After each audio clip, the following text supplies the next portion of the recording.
চীনের কোম্পানি, আপনার কাছে কোনো নির্ভরযোগ্য সূত্র আছে? জি, আমরা বিভিন্ন সময় অনলাইন প্ল্যাটফর্মে আপনি দেখছি। আমাকে দেন। আমি আপনি যদি নির্ভরযোগ্য সূত্র আমাকে না দেন তাহলে তো আমি এটা গ্রহণ করতে পারবো না। আচ্ছা, আমার প্রশ্নটা অন্য জায়গায়, মানে এই যে আমি জানি যে টিকটক চাইনিজ কোম্পানি না।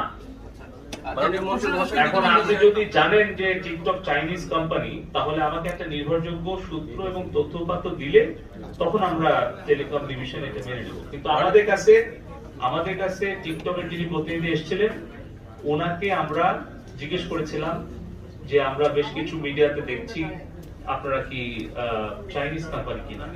উনি বলে গিয়েছেন যে ওনারা চাইনিজ কোম্পানি না, ওনাদের operation, management, data, everything separate করা, সেটা ইউএস, সিঙ্গাপুর এরকম জায়গায়। আর ওনাদের কোম্পানি কোথায় রেজিস্টার্ড বা কোথায় ওনাদের ধরেন কোম্পানি রিটার্ন দেয়